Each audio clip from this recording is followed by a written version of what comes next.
Hello, it's me, Sham Zaman, on another podcast. How are you all?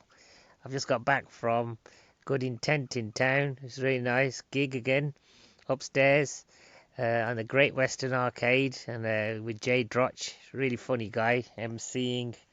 I was on at the end. Luckily, most of the crowd stuck around. Again, some of them were hard work, but it was still a fun gig. Great seeing Emily Cartwright again and Ab Singh, Laura Rai. I met this guy, Brandon Lawrence, he's a principal at the Birmingham Royal Ballet. He's a ballet dancer. I was really impressed, man. I was like, wow, you're a ballet dancer. So I interviewed him with quite uneducated questions about the discipline of being a ballet dancer. When you have questions for a ballet dancer, is a ballet dancer not a belly dancer, but a ballet dancer? How often are you going to meet an actual ballet dancer? I've sent you a friend request, Brandon Lawrence, and I've asked to be on the guest list for Swan Lake. I did give everyone my details about this amazing podcast, so if you put me on the guest list, I'd be very, very happy, and I'll come and see you, mate. And big up to him. He's a lovely man. He's from Bradford, like me. And look how our lives diverged. I went for stand-up comedy on the top of pubs, and you're working for the Birmingham Royal Ballet as a principal. Now, who did better? I mean, that's up to the crowd to decide, really, isn't it? I mean, it's not for me to say. It might be you, but you're a lovely chap, and yeah, great meeting you. And you know what I did? I've got an addiction to cut price sandwiches. Do you know this? It's worrying. And I bought some sandwiches from Boots. And I said to the lady behind the counter, do you like comedy? And she said she does. And I said, guess what? We're doing comedy right now. Do you fancy seeing it? And she did. She was awesome. Jasmine Kaur Chima. I told you I'd give you a short shout out. I forgot your friend's name. I apologise.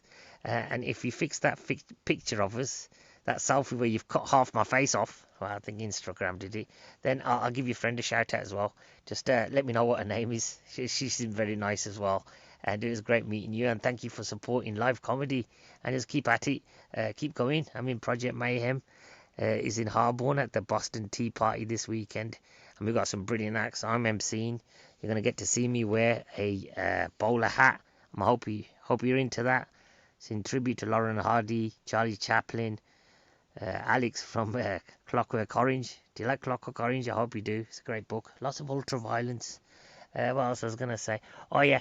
So it's been the Oscars, hasn't it? And we've got to talk about the Oscars. So film talk now. That's what you're all waiting for, isn't it? So the film Parasite won, right? And I went to see it because, it won an Oscar. And it was really boring. Spoilers.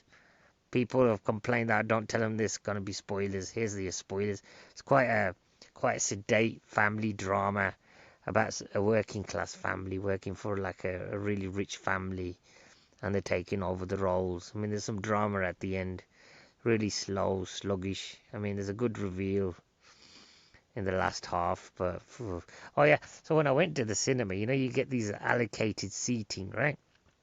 And I never watch trailers. Do you watch trailers? I don't watch trailers. What's the point of that? I think I've gone into that before. I hate trailers. I mean, I even hate premises sometimes. If it says horror film, I'll just go watch it. You know, I mean, that's all I need to know. It's a horror film. I mean, something horrific might happen. This one was dubbed as a comedy. There wasn't much comedy in it, to be honest with you. There's a bit where they lose Wi-Fi signal and they stood on a fridge. I mean, not rip-roaring comedy. Anyway, so I walk into the cinema and I go to my chair, and guess what? There's a couple sat there, right? In my chair, E5. Now, these people chose their seats, and they purposely chose to ruin my life, didn't they? Big chap. They're always massive, aren't they? Because they can go wherever they want. Twice the size of me. I went, excuse me, mate.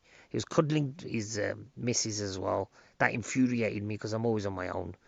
Just jealous, right? I mean, hey, you're on my chair. And he goes, you are.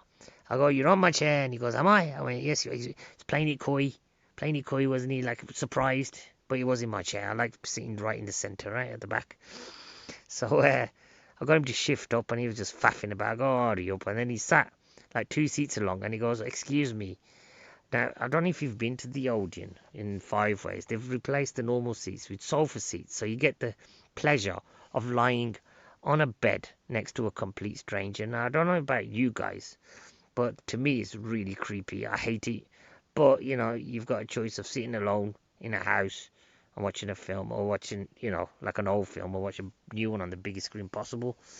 So you don't have to sit next to me, can you? You can wait for the people that were supposed to sit in your seat. It was just a mess anyway. So he settled down with his girlfriend. And they obviously had to discuss what was going on screen. She was saying, oh, that's a nice house, isn't it? He was saying, yes, maybe we will get a house like that one day. And it was fascinating conversation. I mean, my blood pressure didn't raise at all, I tell you. It was amazing. And the people in front of me, they were talking as well. They were discussing the plot. There's no rules in cinema anyway. They kept putting the phones on as well, just Snapchatting each other. One girl was messaging her friend and then showing her the message during the film. So I got so infuriated. I wanted to say something, but I didn't want to get stabbed in the throat during an Oscar-winning film. It's a bit sad, isn't it? Getting stabbed to death in Birmingham City Centre during Parasite. It's not a good end to me, so I chose to sit at the front. Guess what? The girls behind me were talking as well. They were making useful comments like, I think this is a Chinese film, isn't it? It's not Chinese, it's Korean.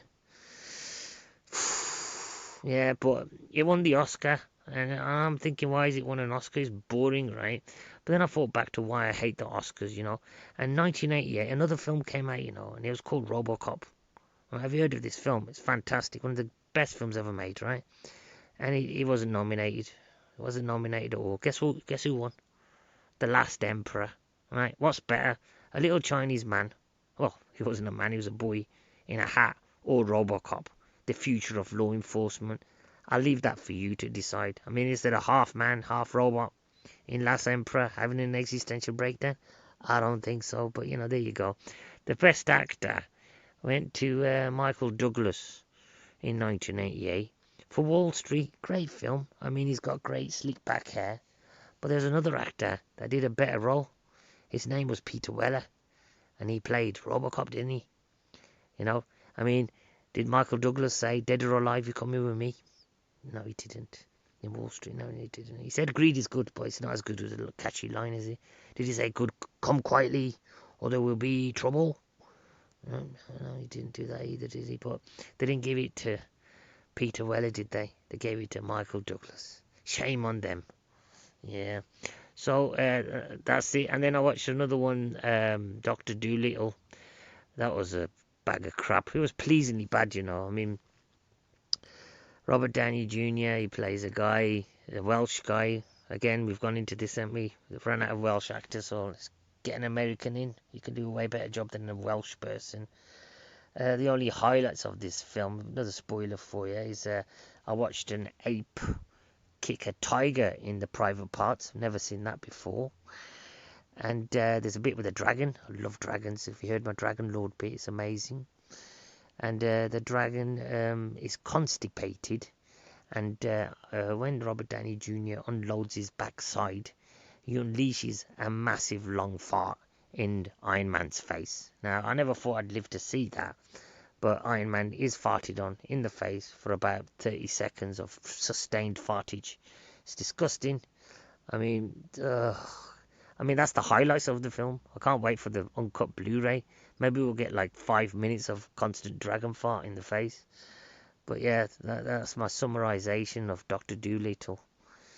It's just, oof. Anyway, I'm really tired. I'll do a longer one for you tomorrow. Yeah, about the Oscars. Bye.